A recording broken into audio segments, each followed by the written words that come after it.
ถ้าถามผมมันมีคนอยู่ในเถียง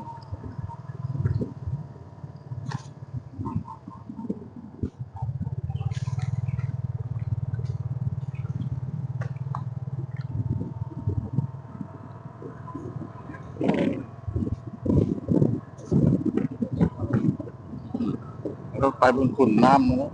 แต่ว่ามันมีขุนตัวย่านตัวพี่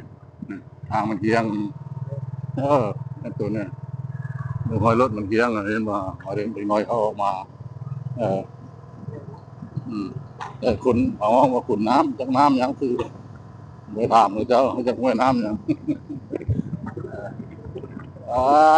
ท่านผู้ชมเลยสะอ่อนไหม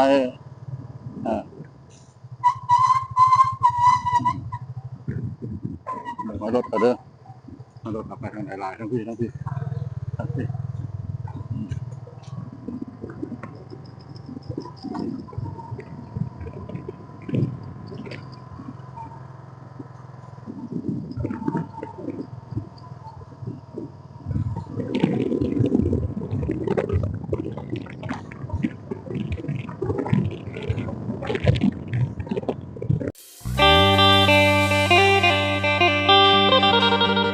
นี่แหละเรื่องความเย็นเลยอันนี้นะมันเป็นปากถ้ำเด้อ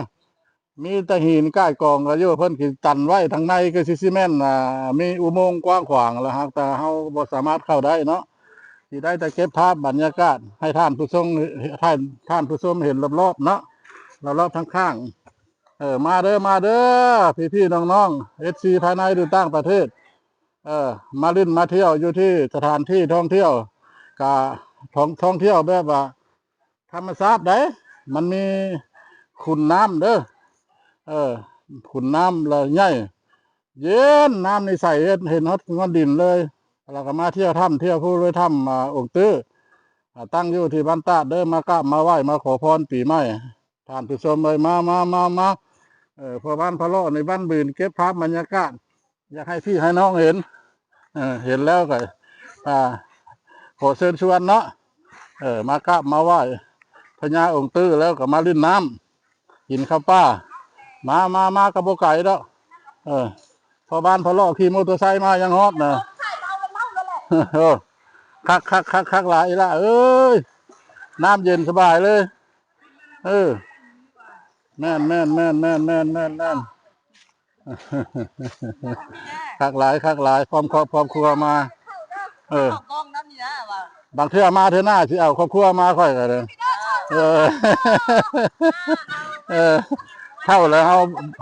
บ่มีแล้วผู้ชายผู้สาวเท่าจะมาแล้วเอาครอบครัวมานะฮะท่าแค่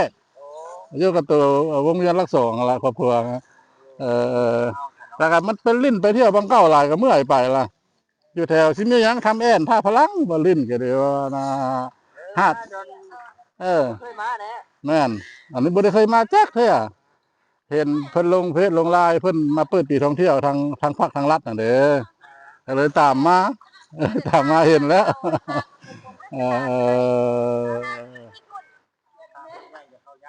แม่ละ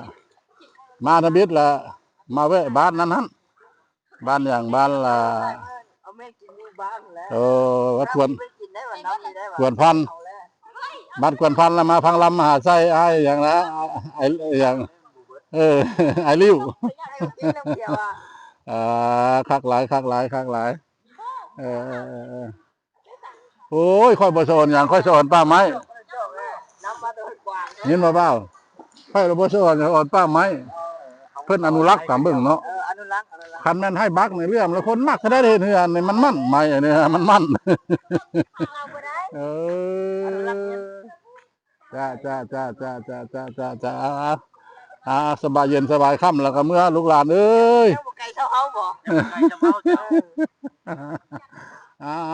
ผู้คักหลายมาท่านผู้ชมมาลิ้นมาเที่ยวมาพบมาเพาะแรงท่องเที่ยวแห้งไหมเนาะก็ท่านมีไฟเห็นเนาะมันไก่แต่ซอกลี่แต่พอบ้านพะเลาะแล้วไก่เฮาใดแล้วก็มันได้มาเก็บภาพบ้านบืนมาเบิ่งมีแต่ต้นไม้งาม ท่านผู้ชมเลยเด้ออืมอืมอืมอืมอืมอืม